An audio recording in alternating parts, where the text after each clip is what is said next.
The following presentation is a gift from the team at Streamline Publishing, publishers of Fine Art Connoisseur, Plein Air Magazine, and weekly newsletters Fine Art Today, Realism Today, Plein Air Today, and American Watercolor, and events, the Plein Air Convention and the Figurative Art Convention. We offer over 400 different art instruction tutorials and ultra high-quality video by the world's leading artists. If you like what you see, help us support our artists and our team with your purchase. Each video aired has a special discount code for today only in the comments section with a link to the video offered. And to see everything we do, or if you want to receive notice of new releases, new products, and new events for artists, simply click the other link, which says, "See everything we do." Thank you. Hi, I'm Eric Rhodes with Plein Air and Fine Art Connoisseur magazines. One of the essentials of learning art is to draw from life. If you can draw from the human figure, it's so important. It helps you get your hand-eye coordination, makes you better. I saw the drawings of Daniel Maidman and I went nuts because they're so delicate, so sensitive, and so beautiful. So I asked Daniel to do a video. We're going to share that with you right now.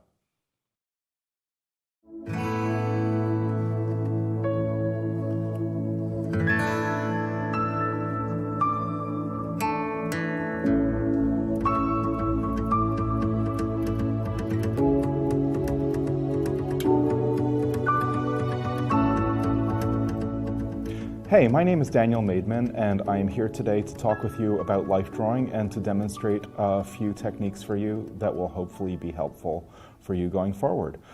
So before we start, I'll tell you a little bit about myself. I'm an artist. I live in New York. I'm also an art critic, and my background is that I have been life drawing in a very serious way since 1998. So as of the date of this filming, we're talking about 21 years of life drawing.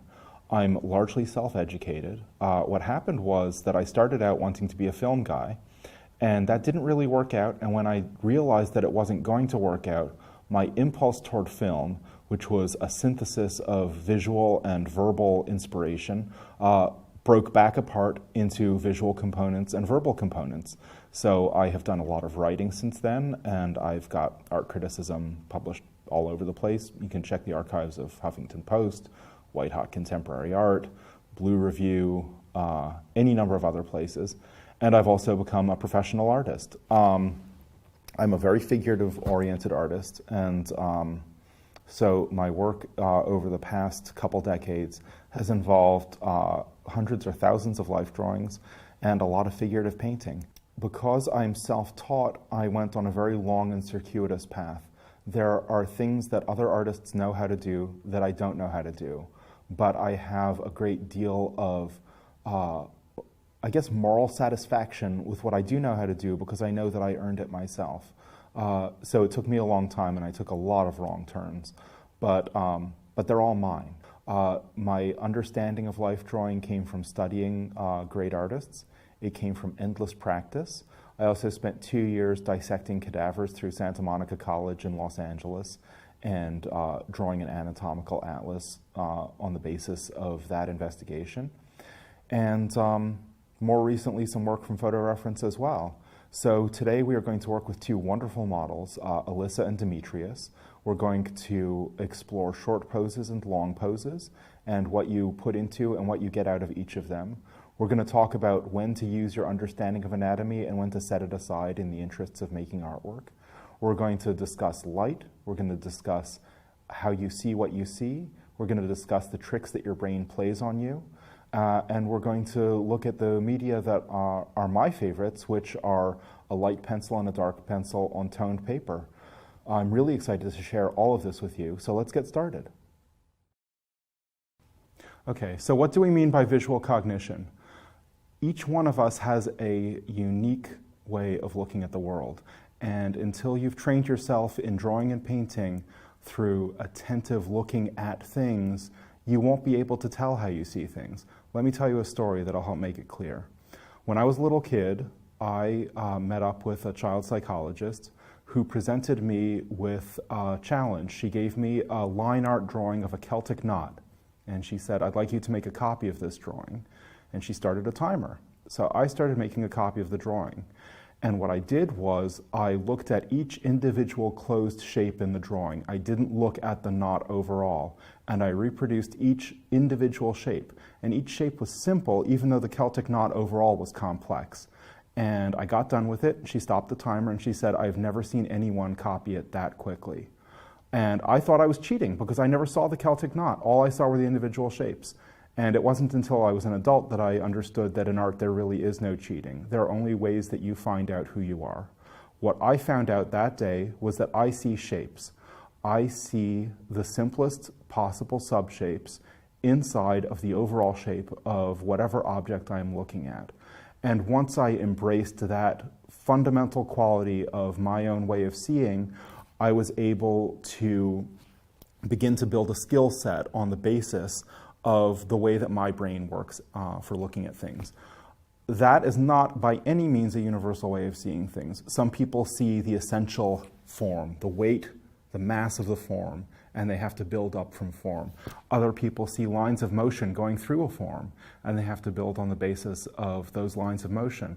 There are lots and lots of different ways of seeing, and in each of those ways there are sub-ways of seeing. So in this video today, I'm going to be showing you my techniques, and my techniques are optimized for how I see. So unless you see exactly like me, these techniques will not be perfect for you. And you should keep that in mind. Take everything I say with a grain of salt. Try out the stuff that I'm showing you and enjoy it. But remember, the art of life drawing is an art that takes many years to develop. And part of that development is a process of self-analysis. So you will lay bare how you see as you practice it. You'll notice certain biases and tendencies and try to make yourself aware of these subliminal habits of yours. Because the more you can understand what you're doing, the more you can respond to that and develop a set of tools that is unique to your vision as an artist. All right, let's talk about some of the tools we're going to be using today. I always use a 3B pencil, and because the 3B pencil gets short, I use a pencil extender. I actually these days use a pencil extender even when my pencil is still really long because I got used to that counterweighted feeling. I like having that weight behind me. I just got adjusted to it over a number of years. You might not. Either way is fine, but it will definitely save you some money when your pencils start to get really short. For my light values, I use a white pencil, also with a pencil extender. Why am I using a white pencil? Because I am using tan paper and gray paper. One point of this demonstration is to show you what happens when you're life drawing on toned paper. So we need a dark and a light. For the gray paper, which is darker, I also use a black pencil. And I use the black pencil also for my short pose drawings, which I make on white heavyweight printmaking paper. I love this paper. It tears right out of the sketchbook. And then you have little drawings that they're just beautiful little records of what you did in a life drawing session. They make fabulous presents. So I recommend that. I also use a click eraser. Click eraser gives you a reasonably high resolution point for erasing, but it gets dirty. So I also tend to have a fairly high friction surface where I can clean off the eraser between erasings, then I get a nice white area so I'm not muddying up the paper when I use the eraser. The eraser only works really well on graphite. It does not work on the white and the black. So to some extent, you are making irreversible choices when you draw on this paper with these pencils. And we'll get into more detail about it later on, just so you know. It took me a long time to find a pencil sharpener that works with these pencils. They tend to, they've got a soft core, which tends to snap in a lot of pencil sharpeners. These work pretty well for me. They've stopped making them, so I'm in trouble when this one gets dull. But I will search around until I find another sharpener that works for them. I've never liked using a blade to sharpen my pencils. Those are the materials we're going to be using today. It's a pretty basic tool set, but you can do some pretty amazing things with it, and I'm looking forward to showing you. All right, let's see how these tools work now. The paper that I use has a moderate amount of tooth. You can get really nicely textured papers, but a priority for me is that the character of the lines comes from the decisions that I make with my pencil, as opposed to decisions that the paper makes for me with its texture. Seurat really loved the texture of his paper. It gave him pointillism from the paper when he was drawing with charcoal. So that's an option for you. It's not an option that I find useful for what I want to do. So I tend to use relatively smooth toothed papers. I'm going to show you the basics of using dark and light on a medium tone paper. I'm holding a 2B pencil. I still have a bunch of these in my pencil case. I used to use 2Bs all the time. I switched to 3B because I wanted to have a darkness range that was a little bit deeper while being able to maintain my lights. So now I've got a 3B pencil loaded up. I'm going to sharpen it a little bit because it's a bit dull. I don't like to over sharpen my graphite pencils because then I have a really delicate tip that I need to snap off and it makes a little mark on the paper. I like the sharpest tip I can get on a white pencil because you can get really subtle depiction of form. Let me show you. Okay, we're going to start with just a simple shape, right? Circle, I'm going to shade back.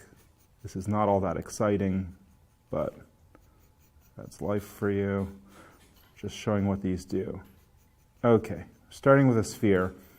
Now, this is a sort of a reduced dynamic range version of the sphere that you would get on white paper. The magic of toned paper is that you can then do this.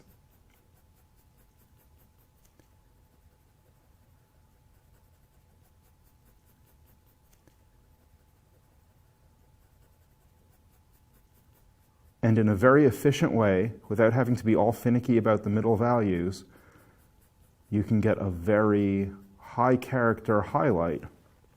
Got like a little point highlight there, a glow around it, and it just looks beautiful. A monkey could make beautiful work with toned paper. It's great.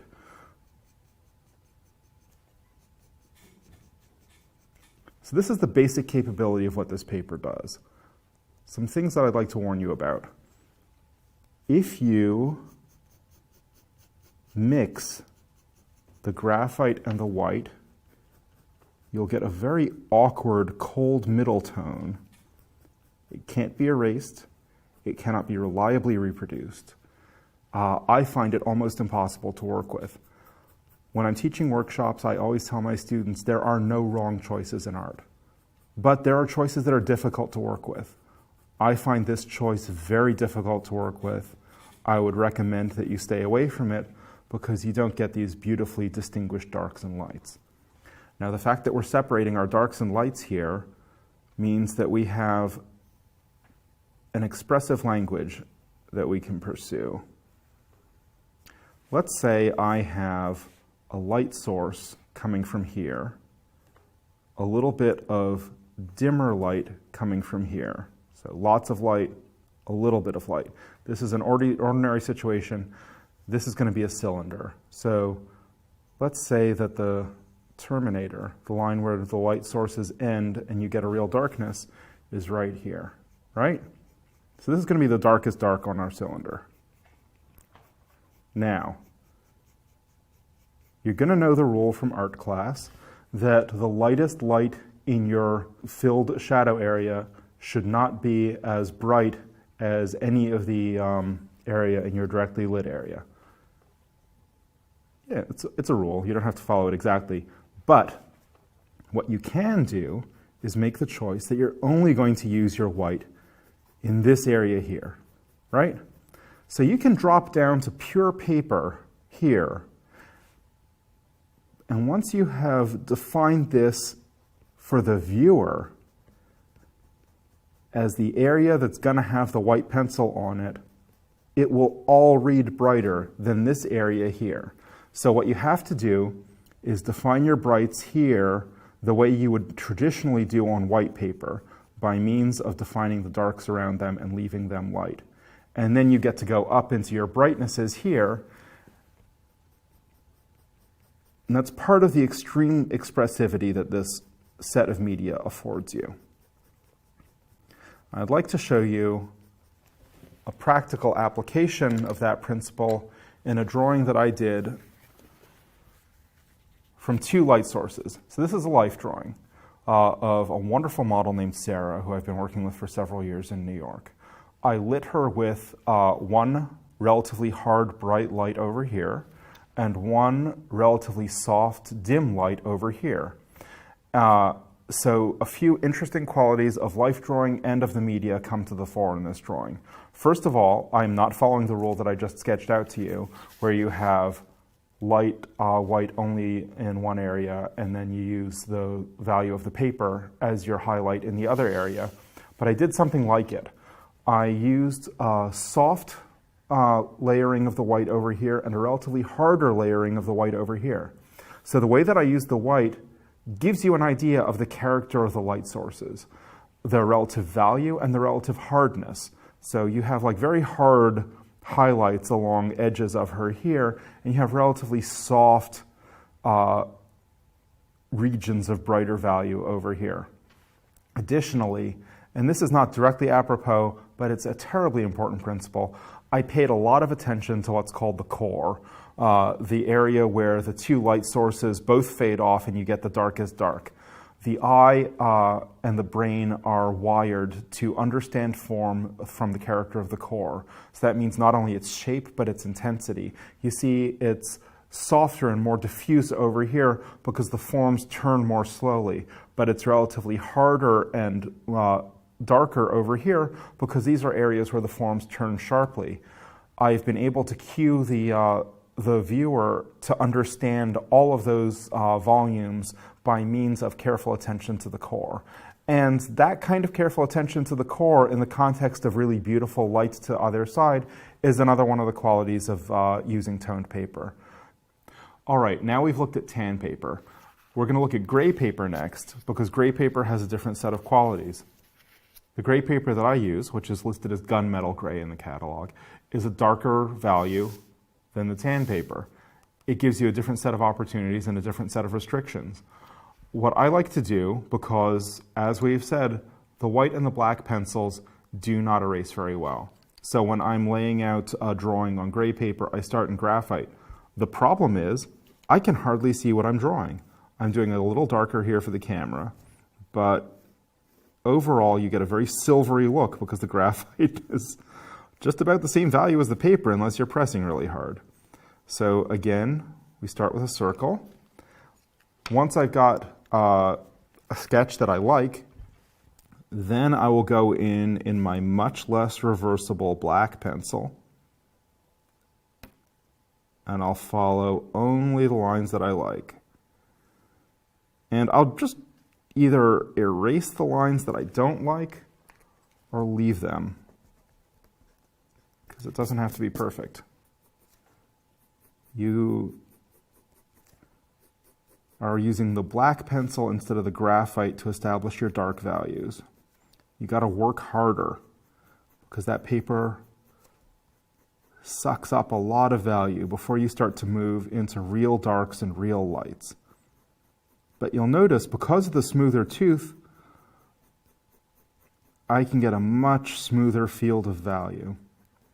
So instead of building up a picture on the basis of individual lines having a pleasing character, with the gray paper, I tend to build up a drawing on the basis of regions of value have a pleasing character. It's a different challenge. So we've got a nice black area there, and then we get a nice white area here. And you'll see almost immediately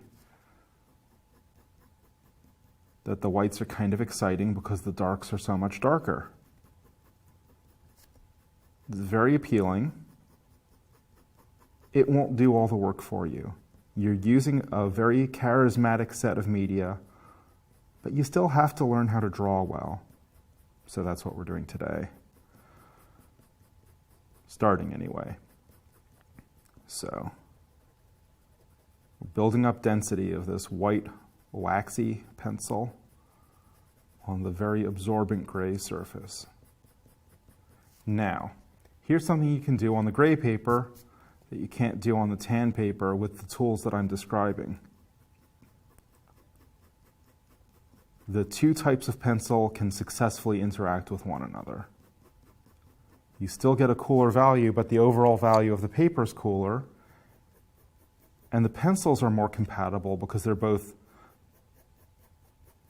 pigment and wax, or whatever this stuff is. Look, I'm not a technician. I assume it's waxy because it feels waxy. But they work happily together in a way that the graphite and the white do not work happily together. So you've got a little bit more wiggle room. You also have a little bit more wiggle room in another way. As opposed to the tan paper, which is rougher, this paper will accept more erasure of your darks and your lights. You can't completely cover up any mistakes, but you can make more mistakes and hide them better later, especially because those pencils mix with each other. So, two similar but different sets of media, resulting in two different sets of challenges and opportunities. We're going to apply these to life drawing next. All right, so we've taken a look at what our tools do, and we're going to step back from that and work on white paper with a black pencil for a little while. This video is designed around your needs as an artist when you hire a model privately. And even though that time is very expensive, I cannot recommend enough limbering up with your model session the same way you would do at a gym. The thing that I found over time works great for me is short poses. So we're going to do 20 minutes of short poses, and we'll talk about the utility of short poses while we're doing it. Our model today is Alyssa. Thank you for coming in. Of course, thank you for having me. It's a pleasure to meet you. Likewise. And I'm going to set a timer for 20, and every time we finish a pose, or I finish drawing a pose, I'll yell switch, and they're all going to be ones and twos. Sounds great. Okay. In case you guys are wondering what a 1 or 2 is, that is a 1 minute or 2 minute pose. And the whole idea here is to maintain a quick pace and not to get too fussy with it. So we are going to be doing 1 and 2 minute poses throughout. Let's start with the first one. All right. Okay. So you'll see here, I am not going for perfection. What I am doing here has 2 goals. One of them is to get to know my model. I've never worked with her before. I don't know what her shape is. I don't know what she likes to do. I don't know dynamic poses. Yes. And you can't really do those with a long pose. So this is a good opportunity for the model to follow what inspires her as a model. So I will gradually get ideas. I will get ideas for longer poses in an ordinary setting from doing some work on short poses to start with, leaving it up to the model entirely to define the poses for this sequence. Switch. Gives you an idea of the model's native tendencies, and that helps you to draw inspiration from who your model is as a specific individual and not an overall representative of the human species. We are not drawing ideas here, we are drawing people. The other useful thing about this is that these are basically like low-cost drawings, like emotional cost. You're working on smaller paper, you're not working for such a long time. It helps you give yourself permission to fail. And without permission to fail, you cannot make progress as an artist.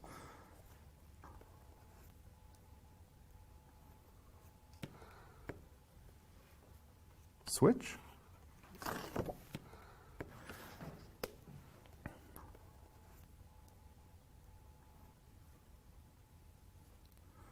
So this should be a process of play and discovery for you, because if you have this model session scheduled and you're thinking of doing a longer pose later, you're going to have a lot of anxiety and expectation invested in that longer pose. If you screw up the longer pose, you've basically screwed up your expensive private session, you've lost the time. It's just disappointing when you put more resources into something and it doesn't work out. So here, it doesn't matter if it works out. You just do something fun, and it raises your energy level. It helps the model get to know you as well. And you wind up with all these nifty little drawings out of it. Now, I experimented with a lot of these sort of media for drawings I didn't care that much about before I settled on this combination, which I find very satisfying. I love this heavy paper. I love the black pencil. I love the casual lines that it gives me permission to do. Switch. But you might want to play around with different things. This is a time to play around, to discover new things. Just because you have hired a model doesn't mean that it's time to stop trying new things. So this is how I do it. But you should find your mix of media that excites you. I spent years and years going through different media. It was extraordinarily rewarding. It challenged my creativity in different ways. And I came up with the things that I mostly use now, but I still assign myself challenges and changes in what I'm doing so that I won't get complacent and so that I won't wind up sort of deadening the artwork that I'm making. So I recommend that you have these general allocations of little bits of time and energy and materials to doing things that are designed not necessarily to fail, but in which you don't have an investment for success. Also, when they turn out nice, they make fantastic gifts, as I was talking about before. It's really nice to make things for people that you care about instead of just buying things for them. So I like to give these to friends and family or mail them to other people. Notice how terribly I'm doing the head here. I don't care. I'm getting it out of my system. Switch.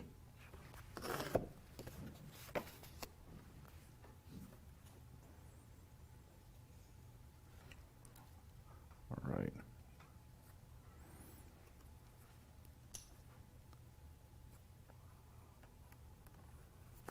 Now what we are learning about Alyssa here is that she is not kidding about liking to do dynamic poses. A lot of these have a lot of torsion, a lot of diagonals. What's your background in movement, Alyssa? So I am a professional dancer, classically trained in ballet, and then I've sort of shifted into the more contemporary world, still very classically based. That's actually how I got into modeling. The owner of a print shop here in Austin, Texas, saw my dance work and also some of my commercial modeling work, and he said Switch. that your dance background would mean that you're strong enough to do, life modeling. And I kind of laughed and was like, what do you mean strong enough? I sit and stand still. That's nothing. And then the first time I ever did it, it was like, oh my goodness, this is a lot of work to do to stay in one position. It's been quite a journey the past 3 years working to kind of hone this craft. But I think my favorite part about being a model, especially in the life drawing sector, is bringing my dance background into the studio. So it allows me to sort of bring in, like you said, torsion, lots of twists, and especially with these quick poses, I can get a little wild about it and really give some interesting twists and sharp angles and kind of, balancing positions that I just realistically couldn't do for 20 plus minutes. Right. So this is often my favorite part. That's awesome. Yeah. Did you have like most of the dancers that I've worked with have an experience when they first start modeling where it takes them a little while to realize that you can't hold the things that you can do in dance, because they don't realize that at the very beginning that that the dance stuff that they've been doing doesn't last more than a second or two. Yeah. Yeah, And they really so- torture themselves a little bit. Yeah, so I was lucky in that I had done a lot of photography modeling before. And a lot of the photographers that I worked with were very interested in fine art photography. So I would contort into a pose Switch. and hold it for quite some time while the photographer moved around, found different ways to, you know, really kind of distort the image. And that already, even though that was no more than 5 minutes, kind of opened my eyes to, wow, humans don't like to stay still at all. Right. This is a challenge physically and mentally. And so when I got offered to life model, I definitely knew there'd be limitations in what I could do. The very first session was actually pretty rough. I got into a sitting pose that immediately cut circulation off to my leg, but I was very stubborn and would not come out of it. And I don't recommend that to any model. It was not worth it. And no artist has ever been cruel and been like, no, you must get back into that painful pose right now. That's never happened. But Good. it was a wonderful learning lesson, and since then I've Switch. been quite, Can we do some back poses? yeah, been Great. quite judicial about what I'm willing to do. Right. And then also, you know, I've been doing it for 3 years, so I know my body. I know that if I'm going to put weight in a certain spot, bad things will happen. So Right. I've learned how to distribute my weight uniquely for this task, which is different than for dance. But Awesome. yeah. Huh.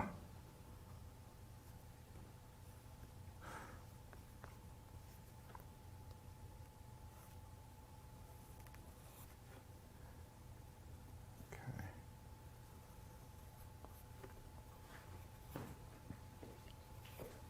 Switch. More back poses? Yeah, Thank you. of course.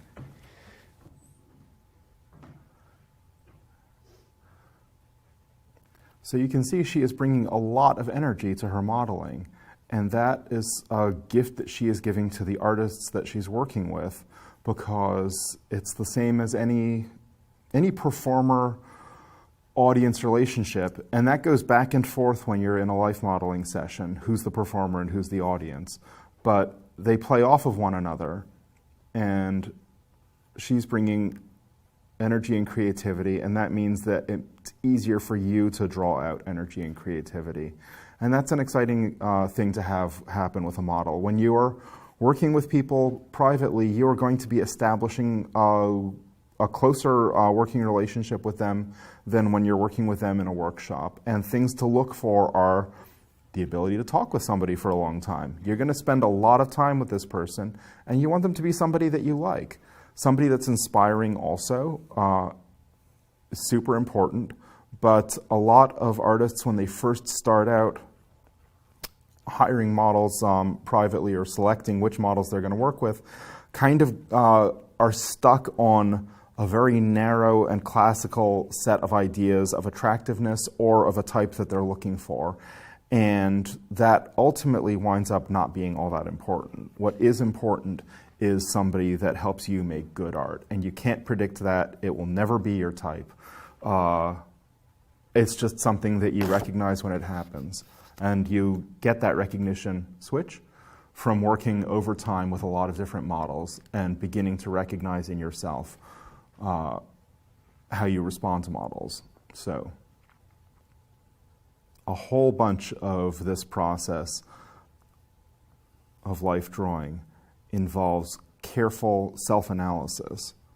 You're definitely analyzing what you're seeing in front of you, but you're spending at least as much time in the long run figuring out who you are and what makes you tick as an artist. And if you're not doing that, like, you don't have to do it in an explicit analytic way. I'm a very verbal person, and so I'm talking in a way that suggests that you want to write an essay about the issue. That's not really what I mean.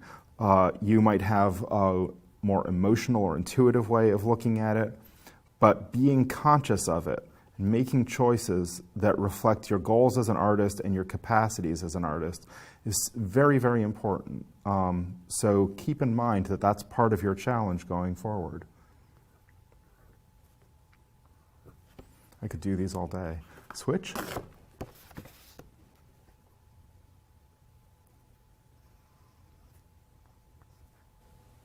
Something else that I think I get to bring to the table is I am also an artist. Oh. So that's something I'm able to be very cognizant of when I'm modeling is, okay, like if this was going to be my warm-up, what are things that I would want? I'd want to see negative space. I'd want to see lots of, lines of action that are big curves across the page so that I could loosen up my hand. And so I think that also has helped me model, is thinking about, being on the other side. Are you a figurative artist? Vaguely, very loose. It is my hobby. Dance is definitely my career, and my art has been the only artistic aspect of my life that has remained non-career, and I plan to keep it that way for sure. Because that's fantastic. Yeah, because I do need something that I don't have that obligation to. But it is something that I love. My wife actually is wonderful at falling asleep in interesting positions. So I mostly draw her. And again, just like the photographers I worked with, I'll move around and find the weirdest, most difficult angle to draw and then fight with that. Yeah. Awesome. You remind me of something that I wanted to tell our viewers, which is I dragged my wife to life drawing a few times when I was first starting because it was such a fascinating thing and it was so much fun. And she really enjoyed it, and she went a few times until she started wanting to get better at it. And then it stopped for serving its purpose, which was enjoyment and relaxation. And that's another distinction that that you want to figure out for yourself. Is this something that you're pursuing professionally? Is this something that you want to technically get better at? Or is this something that you're doing because you enjoy it? And if you're doing it because you enjoy it, then don't fuss about getting better at it. Just have fun. If you want to get technically better at it, then work at that. If you want to be a professional, you're going to have a whole host of other issues to work on that don't apply to someone who's doing it because they love it. So Alyssa here is doing it because she loves it, and she knows from her professional work in other arts the demands involved in making a career out of it. And has you've separated this out so that it's something that you can just be creative in. This is where you get to play without having to worry about what you're going to do with it afterwards. And I've got to say, being a model for 3 years, especially in the university settings, I have gotten better from modeling. Because I get to listen in on instruction. It's kind of an awesome experience, and then that information sort of gradually seeps in, and it's been a way for me to grow without pressure. That's great. Yeah.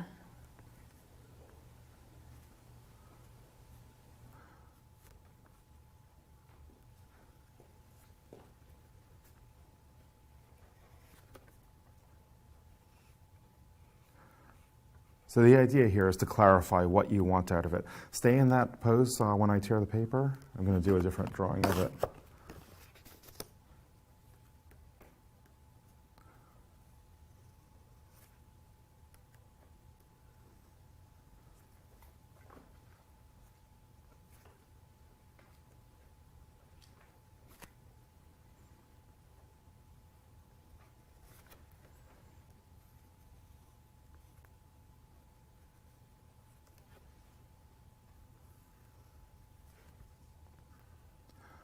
Something else going on here. So because this is, a video being distributed the way that it's being distributed, we're not doing frontal nudity in this at all, which is why we have sort of, what do you call what you're wearing? I'd like to call it Strategic undergarments. We have strategic undergarments on Alyssa. Ordinarily, we would, life drawing is completely nude, and there are good reasons for that. You want to be able to understand the figure completely. Switch. You don't want clothing getting in the way when you are designing a complete artwork later on.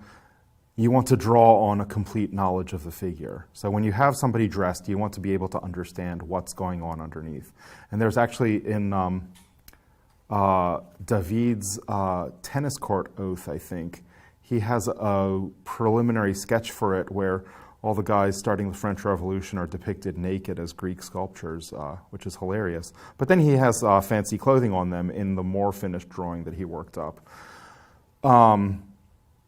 But because we have these particular strategic undergarments today, we have opportunities for all kinds of expressive lines where they're stretching across or getting folded, and that's pretty neat too.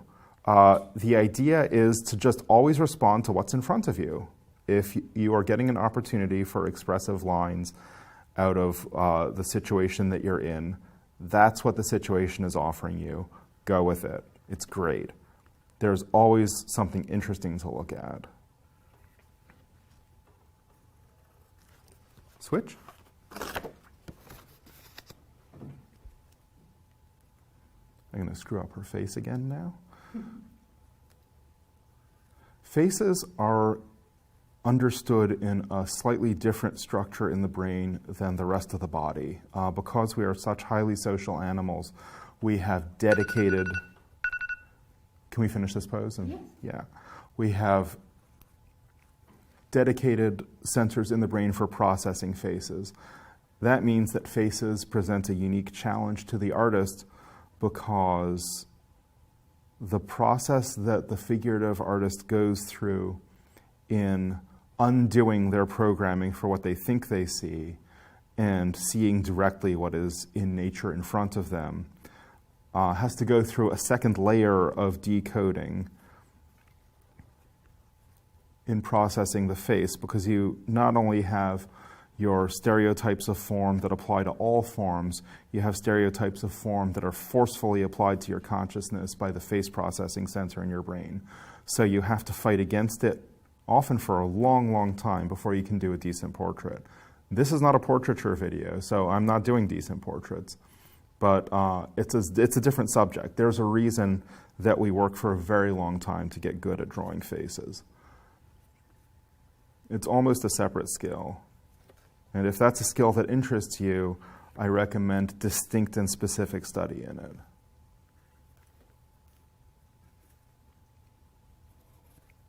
All right, let's take a break.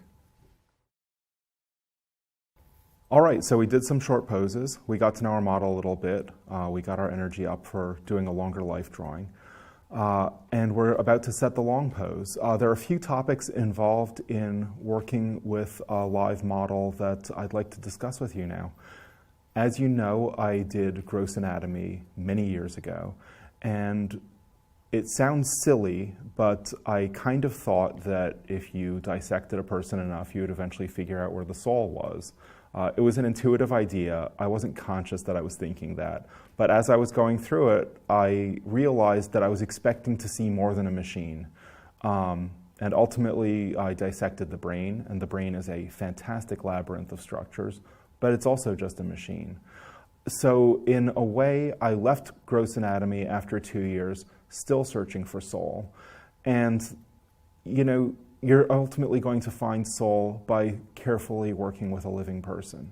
We are not dealing with an object here. We are dealing with a human being, a living process, who changes over time. It's not a still life. It's not a thing. We have to understand the person as a still life and a thing, but we also have to understand the person as an active presence. And balancing that more subjective understanding against a more objective understanding of the person as a physical and visual phenomenon is part of the science and art of life drawing. So we are going to keep that very much in mind today as we work with Alyssa on this longer drawing. We're going to be doing a standing back pose.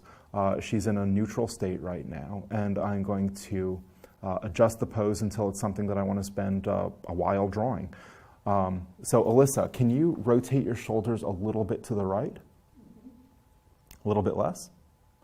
Okay, fantastic. You're naturally falling into left hip out, which is good. Can you accentuate that a little more? Is that something that you can hold? Can you experiment with putting your arms in front of you? Both? Right shoulder down a little bit. Left shoulder up a bit. Shoulders circled more forward a little. Okay. Try putting your right arm down.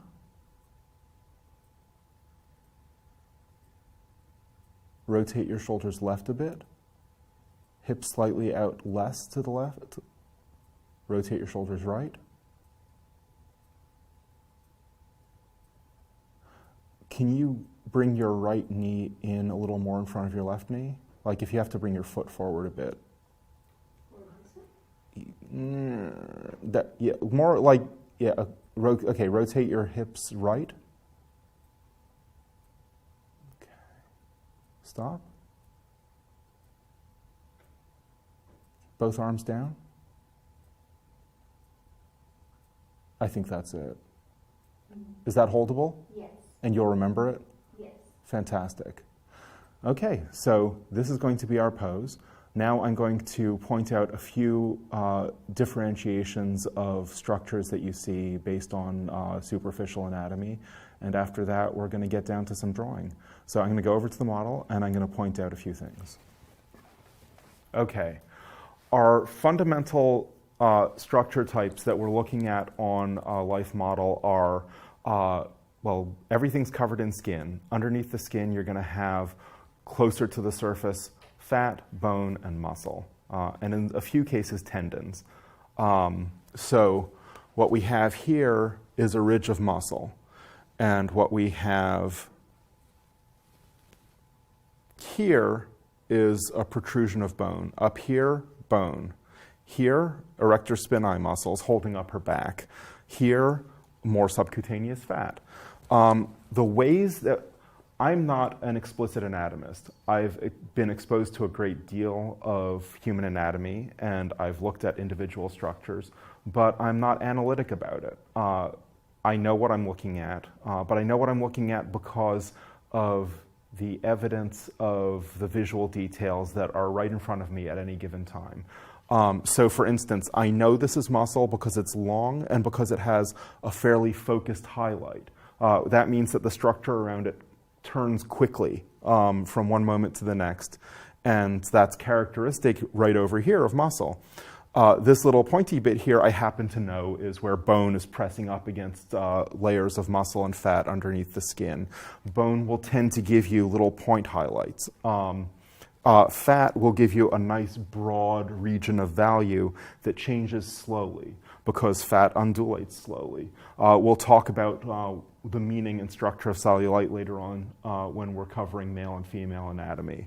But what you want to do is observe all of these substructures as individual components contributing to the flow and superstructure of the entire human body. But you still have to learn how to appreciate each substructure individually. So I'm going to go back over there and I'm going to draw little samples of what each structural type looks like when you're attacking it with toned paper. So we're going to take a little bit of time to explore the visual qualities of the primary structures that we see in superficial anatomy, which are bone, muscle, and fat. The bones that we're going to be looking at here are the spinous processes. Those are the little dragon spikes that come off the back of the spine. So you'll see that they change fairly rapidly. When bones protrude up into the surface of the skin, they tend not to last. They produce ridges and spines and bumps that are very distinctive. You can tell that they are not part of the surrounding mass of softer tissue. They don't change. They're visible. Now she's standing up straighter, which means that the muscles on either side of her spine, which are holding her back up, protrude more.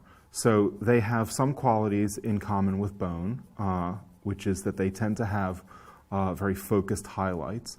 But those highlights aren't jagged the way that bone tends to be a little bit jagged. They're slightly broader.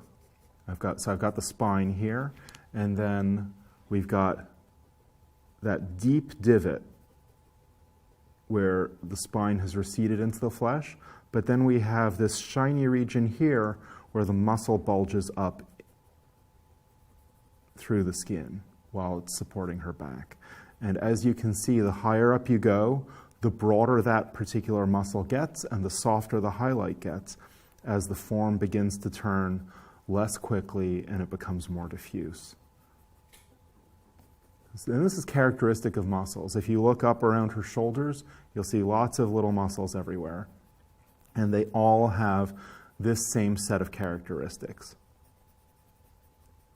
It's worth studying anatomy, but it's also worth becoming intuitively familiar with the aesthetic properties of different types of structure. Butts are good places to look for some fat because that's where it lives. So here we have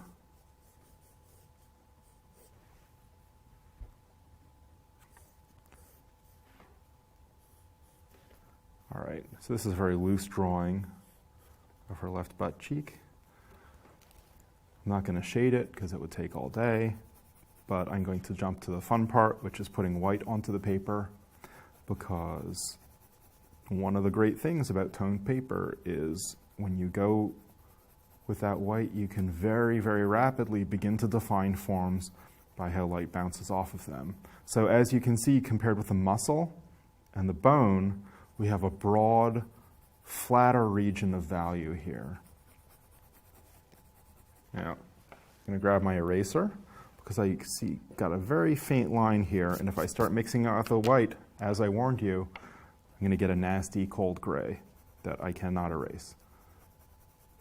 So, we have here the weird little tendon that connects the posterior superior iliac spine to the skin and gives you the dimples of Venus. And we have here a column of light where the form begins to curve around as the body turns from a fatty region into a region defined more by bone and muscle. So you see this highlight is much more focused than this broader highlight where the muscles wrap around the butt and then there's a layer of fat over that. So we have a broad, bright region here and a narrow, bright region here.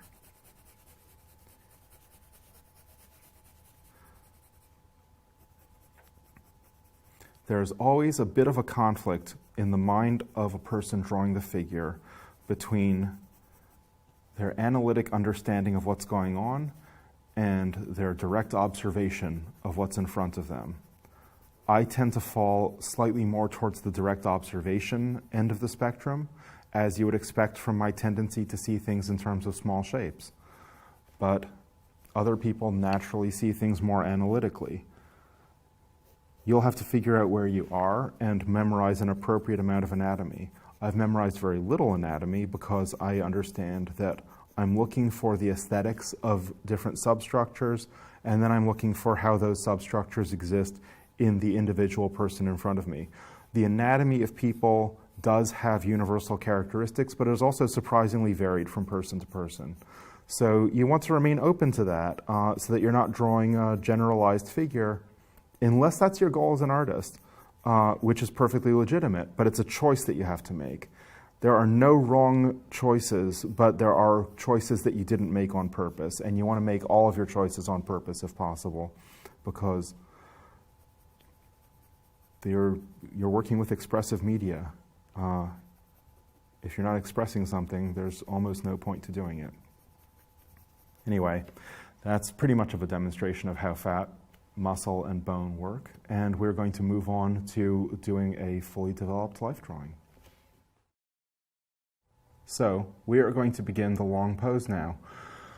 With the first 20 minutes, what I recommend doing is figuring out what your composition is, because you're probably not going to draw the entire figure. So you've got to select what you want to do. And I'm also going to set a timer so that we're not making the model really miserable.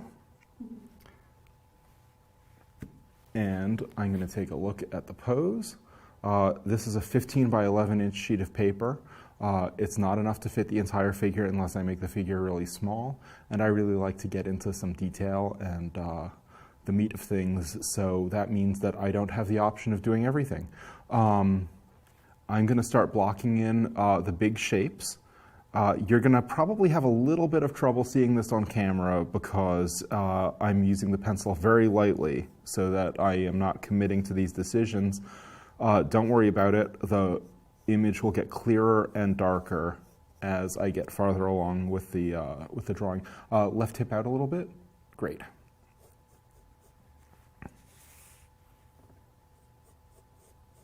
Okay. So obviously what I'm focused on here is the center of the back. A good thing to find when you're doing a back is the spine. Everything is hanging off the spine. If you know where your spine is, you can build everything out from there. So I tend to start with outlines because, like I said, I see shapes. But I also sometimes override my native tendency so that, for instance, I get the spine in the middle of the back. I get the back wide enough relative to its height.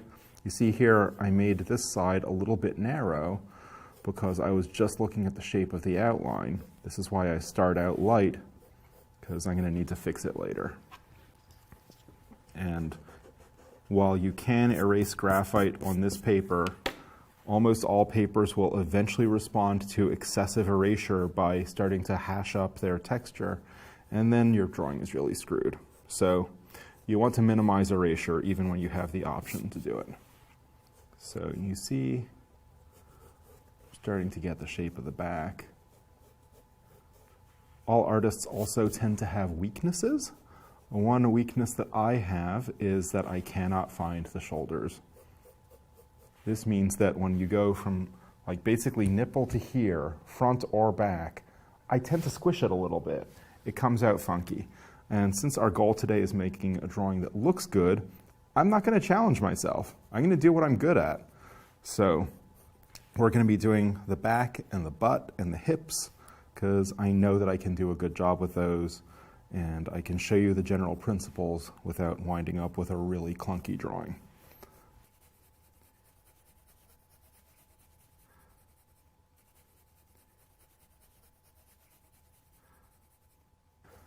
Okay, so she's producing all kinds of graceful forms here. You can see her rib cage pushing out against the right side. You can see the flesh folding on the left.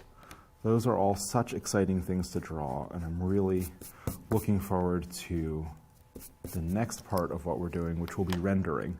I like to get a pretty good sense of what my shapes are before. It's basically coloring things in. I outline them and then I color them in. Lots of artists don't work this way. It's completely legitimate to work in a number of other ways. For me, it's easiest if I get those big shapes, and then I can start to refine them as I get farther and farther into the drawing.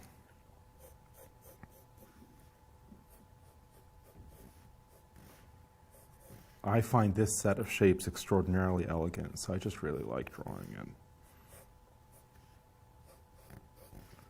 You'll notice that over time, I'm going to be repeatedly saying to Alyssa to stick her left hip out. It goes contrary to what the body wants to do. The body wants to settle into the maximum degree of support. So every model that you work with, their body will be working against their mind to settle into a position that's well supported. So you will occasionally feel bad because you're going to be nagging them to do, like, get back into whatever slightly more dynamic pose you've designed, but it's just part of the, it goes with the territory, and it's not the end of the world. Right, Alyssa?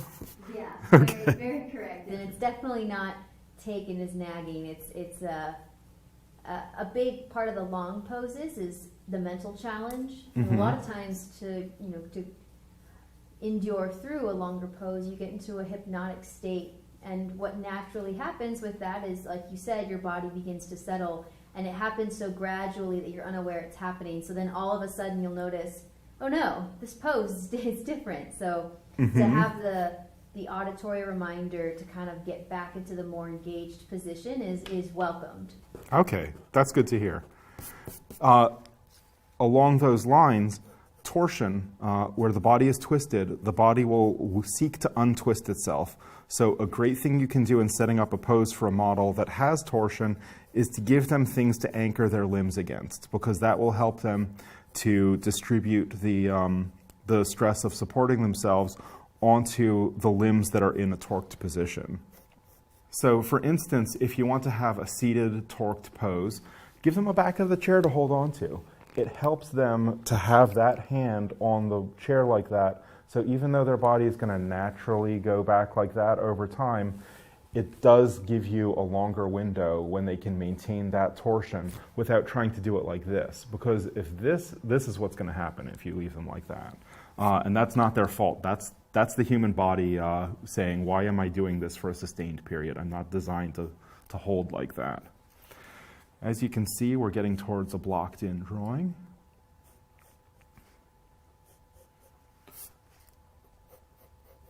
I'm going to curve her spine a little bit because I had it unduly straight. One natural bias of the mind is to straighten curved lines. So always evaluate any straight line that you find in a drawing of yours because it's usually wrong. I don't mean artistically wrong because that's your choice. I mean technically wrong because it doesn't exist in nature. Going off of what you said with the, having something to anchor your limbs against, it's always wonderful as a model when there's, things to interact with, and not props, but just, chairs or a wall that you can be against, or, rods, because it does allow for you to you can almost settle into those uncomfortable positions because you have multiple areas of support. So it's a really awesome tool, I think, to have, is especially like a yardstick. Mm-hmm. And I think also from what I've heard, it's nice when you have that single straight line to sort of check you guys, and you just said, the straight lines aren't going to happen in the body. Mm-hmm. So yeah. Another thing that less tangible but worth keeping in mind, and not all models will volunteer it or even be aware of it, find something for them to look at. If the position of their head is important, put their eyes somewhere, because if you have the body here, the head here, and the eyes there, you will gradually have everything straighten out over time. If they're looking at a particular point, it helps them. So even though their head wants to drift here, they can feel their eyes losing the focus point. So agree with the model in advance when you have a torqued head position, what are they looking at? And then also when they come back from break, if you're doing a long pose, it makes it much easier for them to get their head into position. So again, what we're talking about here is life drawing. And life drawing is kind of an interesting area artistically because you don't necessarily go into it with a plan for what you want to get out of it. Your idea is you want to go and draw a person. It's different from saying, I want to do a painting of, St. George slaying the dragon or whatever. Got dragons on the mind today. You are responding to what the model brings to you. You might say, okay, I would like to do a standing pose today. I'd like to do a standing front pose, standing back pose. I have in mind to do something with an arm up. But you're still responding to a lot of what the model brings to you. And so you're responding compositionally. You're responding in terms of like what you emphasize and de-emphasize in the depiction. So for instance, I've never met Alyssa before, but Alyssa's got a whole bunch of definition in the structures around her shoulders. So I'm responding to that, and that's going to play a larger role in this drawing than it would have in somebody who didn't have that definition. I forget where I was going with that. Anyway, just stay aware of what you're doing. Keep on asking yourself why you're making choices, and you'll wind up with a lively drawing. I'm very interested in life drawings being lively. I am somewhat less interested in life drawings being accurate. I feel like an undue preoccupation with accuracy harkens back to the still life, and I'm sure that's kind of insulting to still life people, because still life people have a different discipline. Their discipline is finding the soul in objects, and that is a profound discipline. Be that as it may, something that is not physically moving presents an opportunity for the pursuit of accuracy that does not exist in life drawing and that you shouldn't be seeking in life drawing. In life drawing, you want to have a sense of motion, animation, liveliness. So respond to those things. Don't get all worked up because you can't see the same thing twice. If the model's toe moved, roll with it. It drives models crazy when people in a class are like, your toe was different before. So just adjust to it. It becomes easier the more you do it. And when I say becomes easier, I mean over the course of years. But it does become easier. Anticipate that changing in your work over time. You'll become looser. So there are choices that I'm going to have to make here. I can see Alyssa's ribs when she breathes in a way that I can't see them when she breathes out. So I'm going to be choosing in this drawing whether she's inhaling or exhaling. That's a very dynamic scenario, and it means that sometimes I'll have to wait before I draw a particular structure until she's at the right state of breath. But it's a huge privilege to be in a situation where you're responding to the breath of your subject. That's amazing, and it's worth keeping in mind. As you can see, I'm starting to block in large shadows and so on. I will also be tending to draw from right to left because I'm left-handed and I don't want to smear my drawing. But because I have such a long pencil, I can get all the way to the right side of this drawing without smearing the left side of the drawing, which is fortunate. But I still have developed a habit over the years of drawing from right to left to minimize smearing. If you're right-handed, left to right may be a good idea for you. And I'm going to hold off on the white is like dessert. Using white on this paper is just delightful. You get amazing results very, very quickly. So I want to make sure that I have everything in the rightest place that I'm going to put it before I start putting in the whites. So I'm going to be doing all the darks first.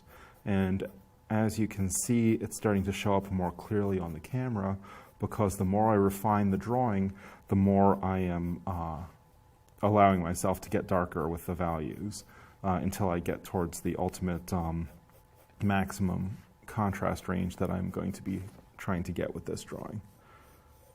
So, like that.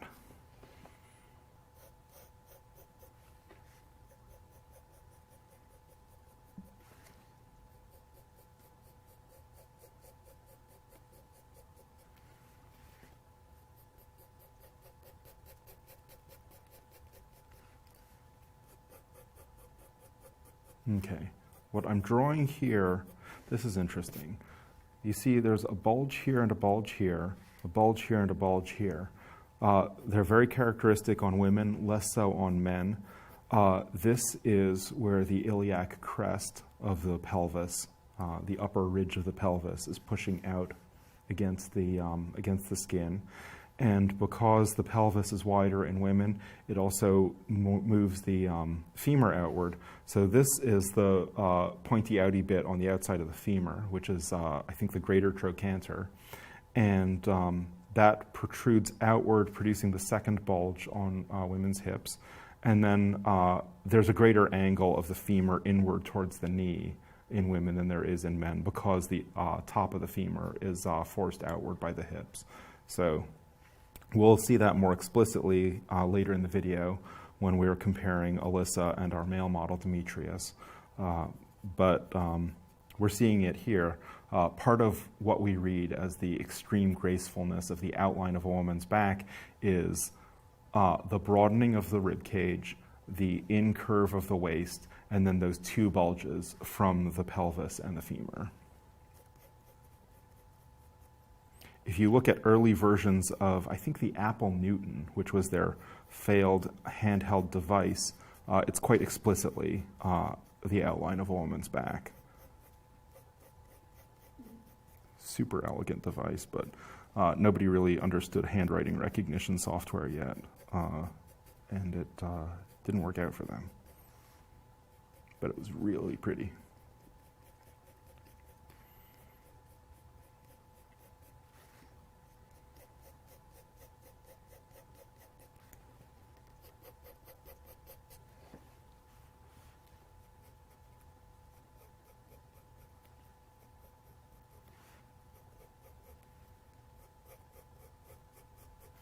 I'm marking in here where certain structures are that I'm going to come back to later on.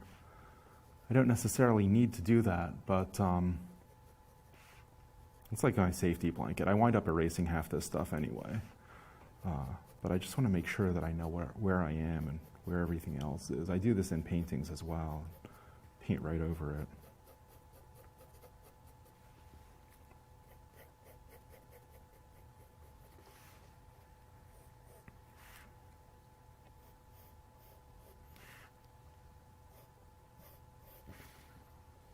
So you see now I'm really committing to that outline because I've been drawing it for a while and I know where I made mistakes before. I'm ready to say, this is what I'm putting on the paper.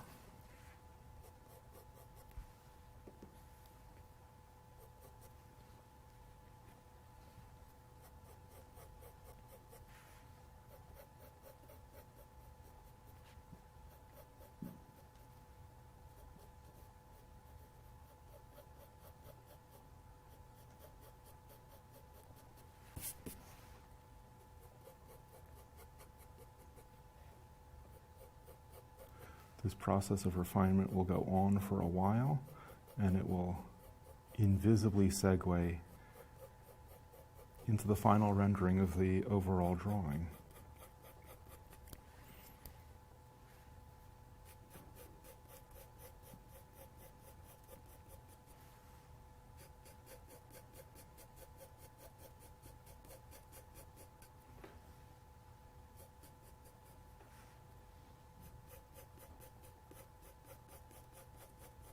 But remember, if you're a form person, you may start from a big mass and work outward. I work from the outside in. You may work from the inside out. You may work from dynamic lines of tension, and that's how you hang your entire anatomy off those lines of tension. It's not how I work, but it's a legitimate way to work. There's no wrong way to work. You just have to figure out what works for you.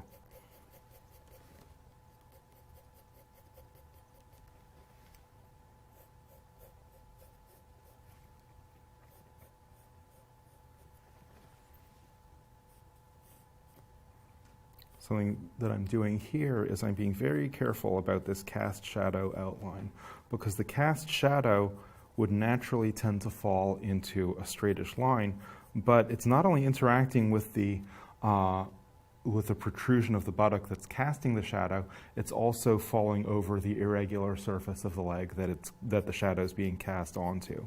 And if you can get that character of the edge of a cast shadow really well, it tells the eye a ton about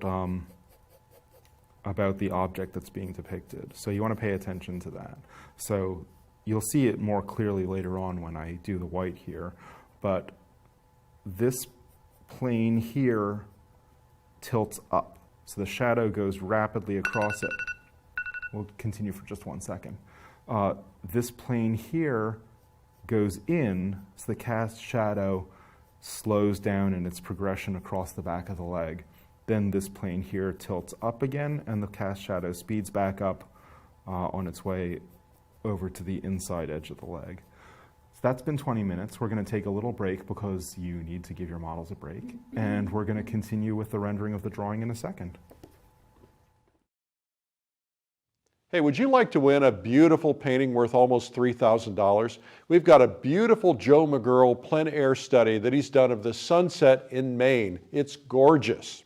If you want to have an opportunity to win it, go to paintinggiveaway.com. Just put in your email. That's all you've got to do, and you only need to enter once. We'll be giving away the prize at the end of May.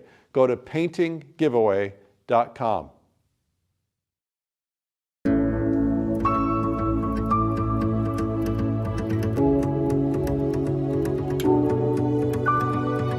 If it rings true that you have a dread of struggling with technical aspects of anatomy, all those complicated bones and muscles, we have a solution. Daniel Maidman can set you free as he shows you how to respect a knowledge of anatomy and then set it aside so you can communicate sympathy for the figure as a living, breathing individual. This video is a walkthrough of the uses of the media that I use, which are toned paper with light and dark pencils. And we see them applied to short poses and especially to the development of an involved drawing over the course of a long pose with male and female models. I'm self-taught, so I have a strange mix of things that I've picked up over time, and I really like the results that I get. So if a student is interested in life drawing in general, but particularly in the way that I have developed my own system of life drawing, this will give a very clear insight into how I'm doing what I'm doing.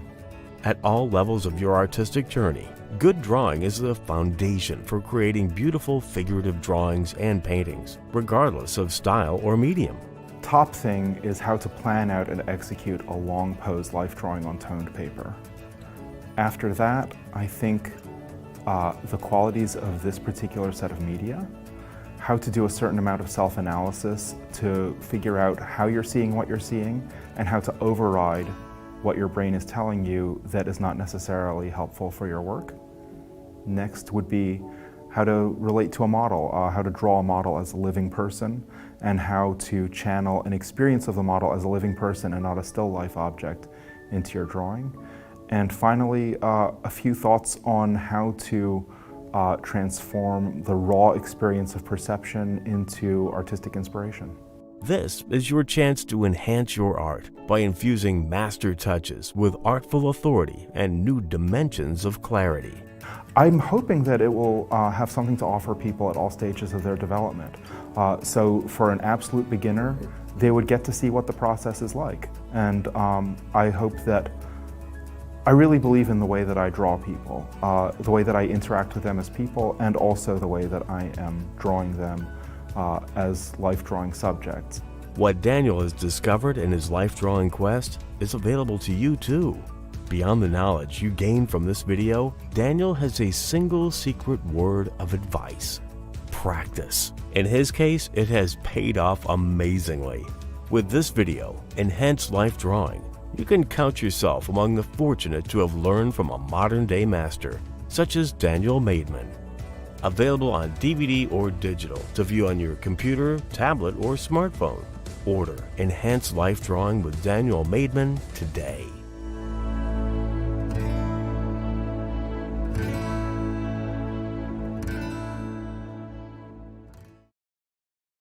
Well, that's Daniel Maidman from the video Enhanced Life Drawing, and you can learn more about that at lilyartvideo.com. Now let's have an interview with Daniel.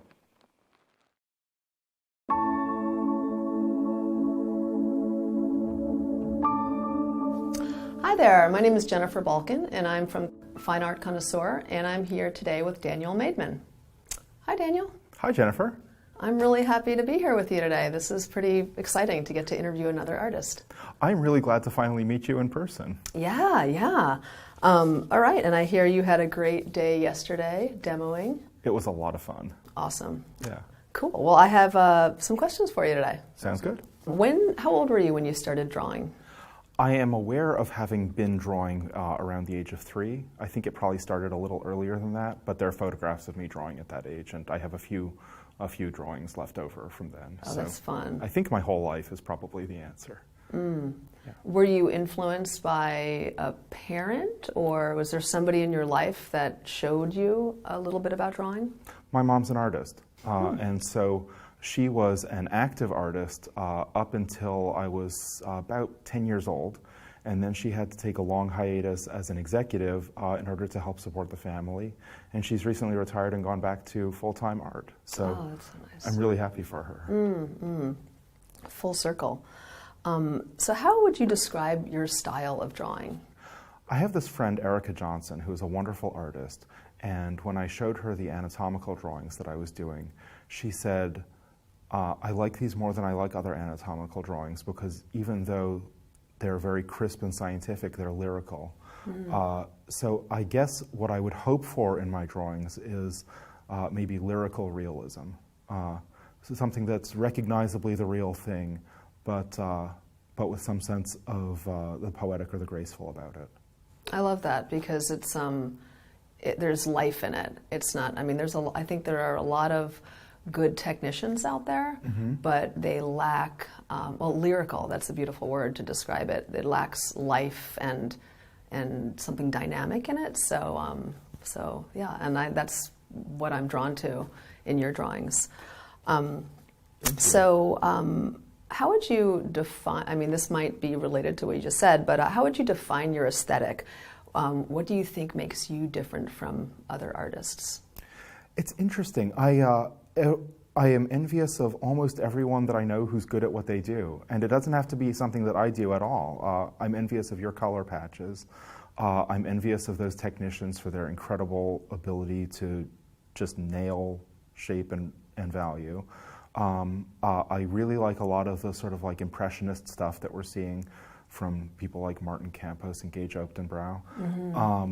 But I can only be me, and what I'm recognizing over time is that there's a certain mix, I guess, of technical facility with hopefully retaining a sense of life. So I'm willing to sacrifice accuracy in the interests of vitality. And that balance is my balance. So even I can recognize my own work at this point. And for a long time I couldn't. I felt like it was just more life drawing. But now I'm like, oh, this one's me. You found your voice, which is what we all aspire to do. So bravo. So Daniel, I understand that you went through a course, an independent study in gross anatomy at Santa Monica College and completed an anatomical atlas in 2003. That's really amazing. And the illustrations were used in the U.S. Army's Forensic Field Guide. And what was that called again? It was a forensic field guide for deceased personnel, something like that. What it was they have a special unit in the Army, or they did at that time. I don't know if they still do, or how it's structured now. They had a special unit in the Army that would go out and do evaluations after battles of how people died and learn from their successes and errors. So they weren't doctors, they were soldiers who were trained in preliminary forensic field analysis. And there was a professor at Santa Monica College where I was studying who was friends with the forensic scientist who was in charge of that program. So she was looking around for anatomical illustrations for her work, and he put her in touch with me, and she selected a few of my bone drawings for use in that manual. So I was very proud of that. Oh, I'm sure. That must have really made a difference in the direction you took after that. Well, though I got into anatomical dissection because I was having trouble drawing backs in life drawing. And I knew how Da Vinci and Michelangelo learned. So I was living in Los Angeles at the time, and I called UCLA and I asked if I could attend gross anatomy, and they said no, but you might try Santa Monica College because they have a couple cadavers every semester. So I got in touch with Santa Monica College because the course description said with applications in medicine, this, that, the other, and the arts. And they had a faculty meeting to decide whether they were actually going to let me attend it as an artist. And fortunately, they said yes. So I took a unit under Dr. Margarita Dell, who was amazing. And it was a 6-month class, but I stuck around for 2 years. And they just gave me basically unlimited access to the cold room. I wasn't cutting up any structures that the students hadn't finished with. So I would attend along with the students. They would do their dissections. I would draw. And then I would spend hours there afterwards continuing drawing. And the way it changed my life was that it really gave me an insight into the interior structure of the body so that I could understand the surface anatomy that I was seeing in life drawing. That is, that's amazing. I mean, I can see how rich a experience that would be, and that makes so much sense in looking at your drawings, because I can feel what's underneath the skin, and so that's pretty extraordinary. Thank you. So a lot of your drawing, Danielle, is focused on just sections of the human form, creating a more anonymous lens for the viewer. Can you talk about this for a little bit? Yeah, it started out mainly as a practical consideration. There were two big reasons for doing it. One of them was to develop a drawing to the degree of rendering finish that I prefer. Takes a while. So when you're in a life drawing workshop and you've got a 20-minute pose or a 40-minute pose, you can't do what I want to do to the whole figure. And you can't fit it on the piece of paper that's practical to use. And at the very beginning of my work as an artist, I couldn't make the whole figure work. And to some extent, that's still an issue for me. I get less practice rendering the whole figure, so I have to put extra effort into getting an entire figure to work. But over time, I developed a habit and an aesthetic around how much I could draw in 20 minutes, how much I could draw in 40 minutes or 60 minutes. And so that's kind of turned into the idiom in which I draw. And so, so when you sit down to do a drawing, say in a life drawing session, an open studio format, will you sort of hone in on the part of that figure that's like really beautiful to you, or there's something there that you see, like I think I'm going to capture that person's I don't know, femur today, or you know, so how do you make that decision? I take a few seconds at the beginning to look over the entire pose, and then I figure out like not only the part that's the most interesting, but also the part that I could compose nicely on the paper. Like I've got this generally a vertical rectangular format, and that permits certain compositions and it discourages other compositions. So I'll figure out what would work among the things that are interesting in that pose, and then I'll start working on that. So I look at your drawings and your paintings as bodyscapes in a way. Much like a landscape, I can lose myself in the twists and turns and the topography of them. I imagine that when you're painting and drawing a person, a figure, there's a personal aspect for you in there. Beyond what are you thinking about when you're really getting almost past, because I'm thinking about it as I talk, I'm thinking about my own work. You're perhaps getting past that individual and then just going beyond to a certain place. So what is that like for you in terms of the scape of the body? Well, it depends on, I guess, my state of mind. So there's sort of a preliminary process where you're really processing hard, trying to figure out what you're seeing, how you're seeing it, get some notes down on the page, and your whole mind is occupied with that process of simply translating observation into expression. And then you have a long middle part where your mind can wander. And I could be thinking about anything. I have like a very bicameral brain. My verbal brain is completely independent from my visual brain. So I'll often be thinking about writing or whatever I'm writing about. But then there's also, when it's really going well, there's, I'm sure you know the sort of flow state where you feel emptied out, like you're not there anymore. You're simply there to celebrate some glorious thing that has made you the tool of it. And that's really the best time when you're transported by just how magnificent the body is and how spectacular it is that you can see and draw. So like that. I like those words. It's very present. Like there's not. You're just completely in that moment. Here's a question that we get asked a lot. What do you find most difficult about drawing the figure? Oh my God. The right number of vertebrae.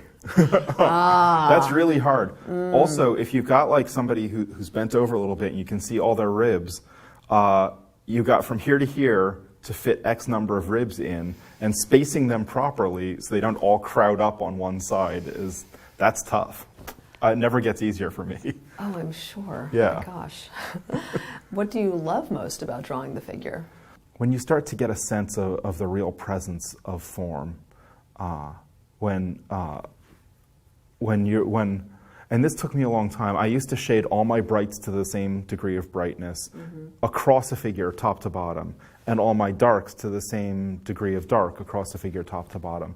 Once I learned to coordinate brights and darks over the entire composition, so that I would choose where my brightest brights were going to be, and even if there was something bright somewhere else, I wasn't going to do it.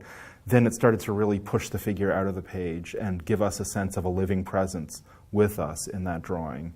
I think that's my favorite part. Like, if that happens, I'm very excited about it. So, I mean, that happens as your level of artistry has risen. That's only the past maybe 5 or 6 years that I've been able to do that.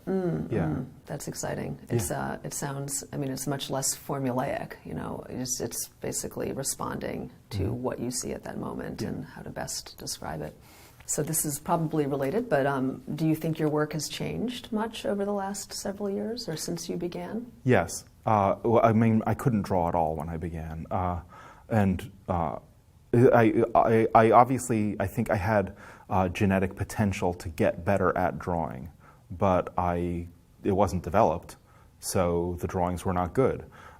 Then there was a period where I could draw, but it was a technical facility, but I had the flatness and an over-reliance on, or at least what looks to my eye now like an over-reliance on sharply defined lines in the shading and the outlines. My lines are much softer now. And that's a matter of becoming familiar enough with the model, with the media, and with myself to be able to start to let things go. And I think that letting go of sharply defining every little thing has made the drawings much more expressive. So that's a gradual shift from that hardness to softness over the past 10 years. And also, I have like way fewer catastrophes, like where you like get halfway through a drawing, you're like, this is terrible. Like, I need to throw this out and make sure no one ever sees it. That doesn't happen as much anymore. Tell me how you find your ideal subject. Okay, so I mean, obviously, the territory that we're talking about is drawing people. And I have like certain, body types that I tend to prefer, but almost invariably, what'll happen is I'll just encounter a model who, for whatever reason, I do better work with them, and then I'll just want to keep making art for a long time. So I tend to, over time, develop really long-lasting, sustained relationships with models. The model who was in my first solo show, Leah, I worked with her every week for about 10 years, and we made a ton of paintings and drawings together. I got to know who she was as a person, and that informed the work that I was making. And it just happened to be a sympathetic relationship that worked out. And that happens once in a while. And there are a lot of models that I can do good work with, but every once in a while I'll run into a model where I say, I need to become a better artist to do work with you. And it's really exciting to start down that path. So I like that idea of finding new challenges for yourself, working with different people. Yeah. Some artists describe their human subjects as portraits, or their drawings or paintings of human subjects as portraits. Do you do portraits? Would you call them that or something different? I mean, I don't feel any need to revise the standard understanding of the term portrait. I mean, to me that means a face. And I do faces sometimes. I do torsos a lot. I like to do hands. I feel like hands are as close to a portrait as you can get when you're not doing the face. And I love doing hands. And I do some portraits. So what is your practice like in your studio? What does a typical day for Daniel Maidman look like? Well, I need to cancel internet service in my studio because I get in there and then I just screw around on the web for like half an hour before I can settle down and do some work. I can relate. Right? Yeah. But then I'll have whatever in the studio, I'm mostly painting. So if I have a model there, I'll be drawing. And if I have a model there, I'll tend to arrive like 5 minutes before the model does and set up quickly and then draw. And then I've got to go do something else. If I'm painting, I'll have this long settling in process that involves checking email and social media and wasting time and looking out the window and looking at other paintings, setting up the paints, and then going to the bodega and getting a snack. And then I'll come back and I'll finally start painting, and then I'll paint for 4 or 5 hours. And when I have to go, or when I get to challenges where I'm thinking of taking a shortcut, I know it's time to stop. Because you want to put everything into everything for a painting. Mm-hmm. So when I hit that point, I'll go home. Mm-hmm. Yeah. How far away is your studio from your home? It's a 20-minute walk. Oh, yeah. God, that's so wonderful. I chose it in order to walk there. Yeah. And is there something that you do or listen to or consume or that helps fuel you for a day of working? I mostly listen to podcasts on unrelated subjects. Mm-hmm. So for the past long while, I've been listening to, I've been listening to Mike Duncan's podcasts. So I listened to his entire 180-part history of Rome, which is fantastic. Mm. And then he started probably 6 or 7 years ago doing a history of revolutions, starting with the English Civil War. So I'm up to the Mexican Revolution, and that's January of this year, and I am in trouble once I run out of Mike Duncan podcasts. Well, I will have to check him out. Oh, he's great. He's really funny, very engaging. And so that's what I've been listening to for like the past year. Mm-hmm. I'm actually halfway through a history of philosophy that's on YouTube, and I got to Spinoza, and I was like, I'm having trouble painting and following this. So I'll get back to that at some point too. I love knowing what other artists are taking in while and Suggested Donation podcast and John Dalton and all like the really good art podcasts are great to listen to. I know that you teach. Mm-hmm. How long have you been teaching for? I think I've been doing it for maybe a couple years. People kept on asking me when I was going to teach, and I just took no initiative until pretty much Rob Zeller at Teaching Studios in Oyster Bay invited me to come teach a workshop.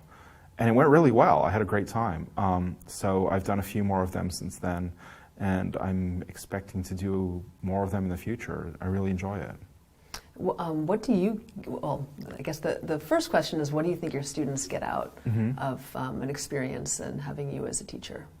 Well, I think that this is in no way flattering. I think that it's a great form. It's like having a trainer. Like having a trainer makes you go to the gym because you owe them showing up. So if you were going to show up anyway, you paid for it. If you were going to show up anyway, you could get most of that benefit without the trainer. But paying for the trainer makes you show up.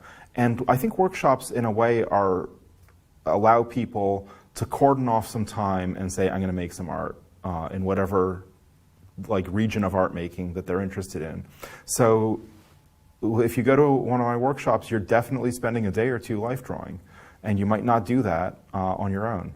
That said, I hope that my critiques and instructions are helpful. So, yeah. Yeah. And what about what you gained from the teaching experience? So I am very anxious not to impose how I draw on other people. And I know that sometimes some people would like to draw like me. But I think that that's an impulse you should get past as you develop as an artist, and that your ultimate goal should be to figure out who you are. So my goal with my students is not to say, here's how you do it, this is right, this is wrong, but to go around and say, okay, I see how you're drawing, and that helps me see how you see, and let's figure out how to get you farther along with that. And being forced repeatedly over the course of a day to ask myself, what am I seeing? What does this tell me about how this person sees? What does that tell me about the skills they're going to have and not have? And how can we build on those skills to improve their drawing? Helps to break down the process of art making in a way that comes back and benefits me. It lets me step back from myself and say, what are my choices here? What possibilities that I'm not following up on are available, and would I like to maybe change how I'm working in order to take advantage of other potentialities hidden in art making itself? I've found, since I've been teaching as well, that is definitely, and there's an exchange there, Mm-hmm. and it's a beautiful thing. That when you, as the teacher, learn so much from that experience and that give and take from working with somebody. So it's And you teach quite a lot, right? a fair amount. Mm-hmm. Yeah. So no, I always walk away from a teaching experience having like really gained something that I never foresaw. So it's a neat thing to be able to do. So what kind of artwork inspires you most? And are there any particular artists, living or dead, living or dead, that you've really found inspiration from? I'm going to stick with dead artists on that because I am friends with hundreds of living artists. And if I say even one person's name, somebody else who I should also be mentioning will be like, but yeah. But that said, I adore being part of a vibrant community of artists who are all showing each other work and talking about work. And I think that's really exciting. And I think that the internet has really helped us that way. We used to be alone, and now we're able to see what other people are doing and draw inspiration from it, and it's really exciting.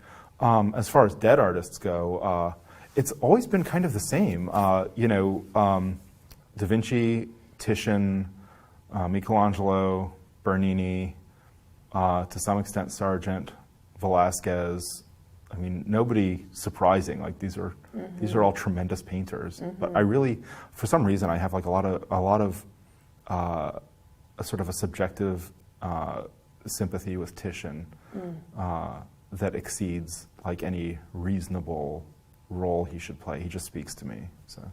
I know you, Daniel, you write about art, and so are very sensitive to the symbolism, the meaning, the drive behind someone's work, getting it, being able to write about a particular artist and talk to them. Do you find that this informs your own work?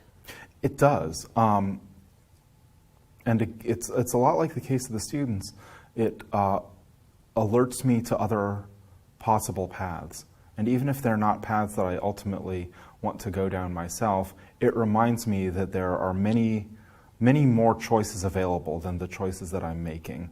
And no one can make all the choices, but you want to keep on being aware of other choices, just to remember how enormous the potential of art is. And sometimes the past few years I'll see artists doing really ambitious things, and that has guided me towards being more ambitious with my own work. So the work doesn't wind up looking like the work that I'm looking at, but the degree of ambition that I'm seeing on the part of those artists reminds me that I can try to do more with the tools that I use. Mm-hmm, mm-hmm. Yeah. And somewhat related to that, and also related to something that we talked about earlier, was the involvement in social media, mm-hmm. Which is something that many of us artists find ourselves in, and can be overwhelming at times, but also incredibly rewarding in just seeing so much work. And I know you're active in social media. Do you find that this other medium, influences you in some way? It's a mixed blessing. Mm-hmm. I love knowing other artists, but I also dislike the implicit pressure, especially that Instagram brings to bear, to keep on doing what you're already doing. Because you will tend to attract an audience that likes what you do, and if you start doing something different, you can tell that your audience doesn't like that. And that's difficult. You have to actively fight against it. On the other hand, and also Instagram management's a nightmare, but Instagram has completely broken down the fortifications around the art world. It's no longer possible for art institutions to claim that there's no such thing as figurative painting anymore. It's no longer possible for them to monopolize the collector pool. All of those things have escaped from the control of galleries. It's actively undermining the ability of mid-range galleries to even exist. But I don't think that's necessarily a bad thing. I like a lot of those galleries, but as a system, I think it's been tremendously flawed. And I really hope that it eventually takes down the big galleries. But, I mean, that's pretty far afield from the question, and there are economic reasons that I think the big galleries will actually survive. But social media has really changed things, and it's a mixed bag. I think it's a net positive, though. Mm-hmm, yeah. Mm-hmm. I definitely get inspiration from seeing the work of other artists a lot. I get sick of myself, though. Yeah. And we, we're sitting here right now, you and me, because of social media. Yeah. So just being able to connect to all these people in their little caves is a wonderful thing. It's really nice. What do you hope a viewer takes away from your work? Well, okay, I'll tell you what I take away. When I see some art that really moves me, it's like it sanctifies the whole world. So it's such an illuminating way of seeing that it sticks with me for a while, and it makes everything else that I look at better. I can see better and I can appreciate better. And so if the viewer gets that from my work, that would be really nice. And that just like, that answer makes me, that's an answer to why art is important as something that we should all consume in our culture. So I like that. Thank you. We forget that things are really beautiful, and like it's easy for the world to seem ugly or meaningless.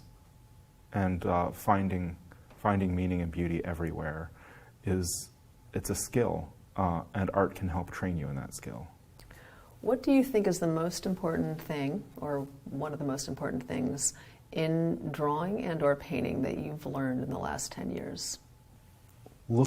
I guess just a follow-up little explanation to that, maybe for something that you can bestow upon others that you have found in the last 10 years of your work that would be important for somebody who is wanting to draw or paint?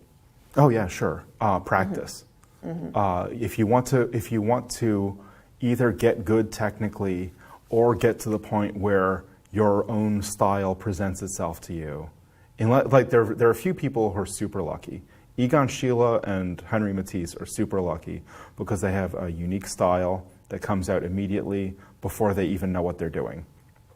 For most people, style is not something you can pursue. It's the outcome of refining and refining and refining your work until it begins to achieve an expression that's unique to its own nature. So apart from developing skills, developing as an artist requires practice. There are lots of techniques that you can learn, but there are no secrets. All of the techniques are easily found if you're looking, like in this DVD.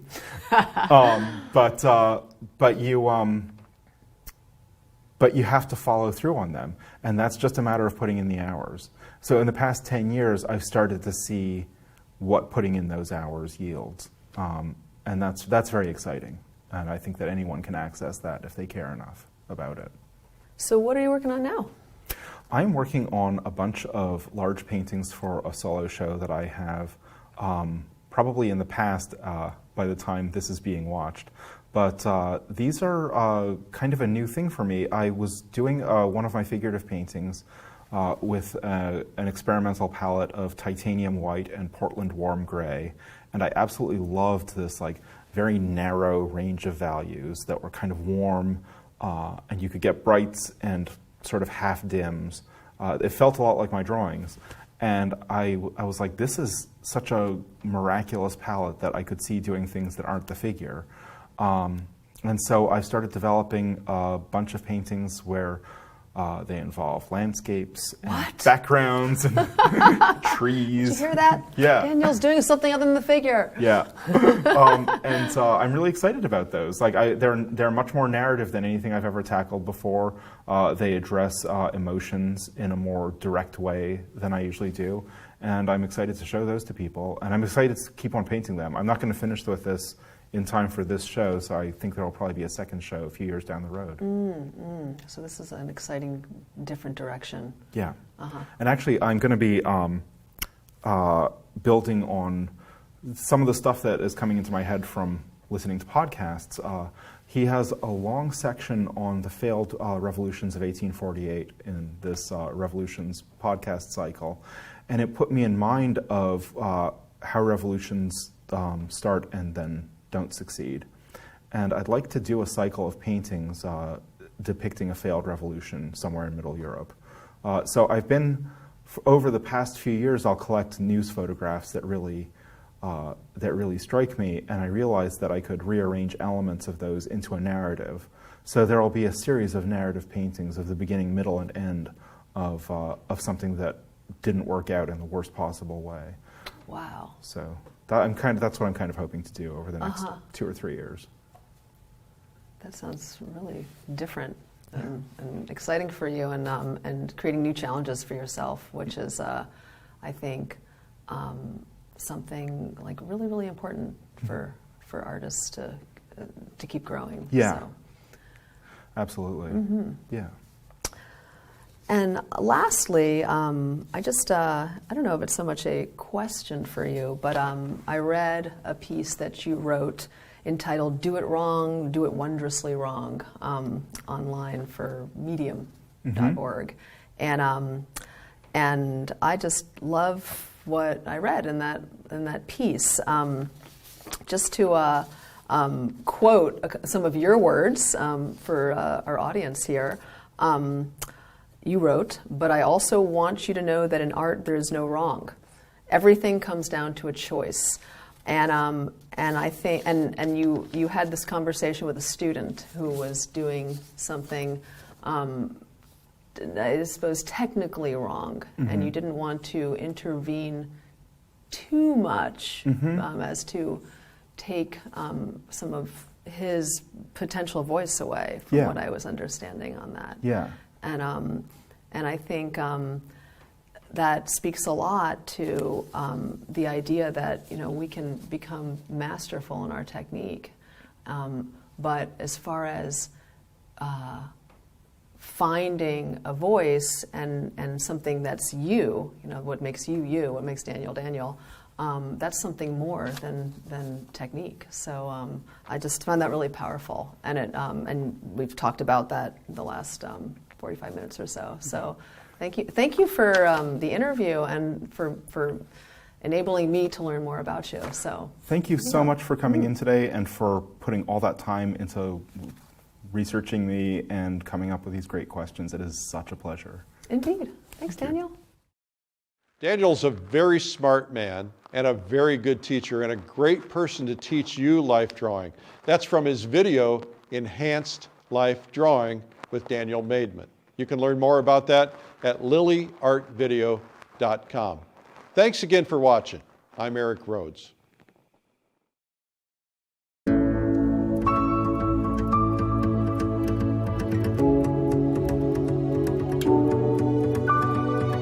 If it rings true that you have a dread of struggling with technical aspects of anatomy, all those complicated bones and muscles, we have a solution. Daniel Maidman can set you free as he shows you how to respect the knowledge of anatomy and then set it aside so you can communicate sympathy for the figure as a living, breathing individual. This video is a walkthrough of the uses of the media that I use, which are toned paper with light and dark pencils, and we see them applied to short poses and especially to the development of an involved drawing over the course of a long pose with male and female models. I'm self-taught, so I have a strange mix of things that I've picked up over time, and I really like the results that I get. So if a student is interested in life drawing in general, but particularly in the way that I have developed my own system of life drawing, this will give a very clear insight into how I'm doing what I'm doing. At all levels of your artistic journey, good drawing is the foundation for creating beautiful figurative drawings and paintings, regardless of style or medium. Top thing is how to plan out and execute a long pose life drawing on toned paper. After that, I think the qualities of this particular set of media how to do a certain amount of self-analysis to figure out how you're seeing what you're seeing and how to override what your brain is telling you that is not necessarily helpful for your work. Next would be how to relate to a model, how to draw a model as a living person, and how to channel an experience of the model as a living person and not a still life object into your drawing. And finally, a few thoughts on how to transform the raw experience of perception into artistic inspiration. This is your chance to enhance your art by infusing master touches with artful authority and new dimensions of clarity. I'm hoping that it will have something to offer people at all stages of their development. So for an absolute beginner, they would get to see what the process is like. And I hope that I really believe in the way that I draw people, the way that I interact with them as people, and also the way that I am drawing them as life-drawing subjects. What Daniel has discovered in his life-drawing quest is available to you too. Beyond the knowledge you gain from this video, Daniel has a single secret word of advice: practice. In his case, it has paid off amazingly. With this video, Enhanced Life Drawing, you can count yourself among the fortunate to have learned from a modern-day master, such as Daniel Maidman. Available on DVD or digital to view on your computer, tablet, or smartphone. Order Enhanced Life Drawing with Daniel Maidman today.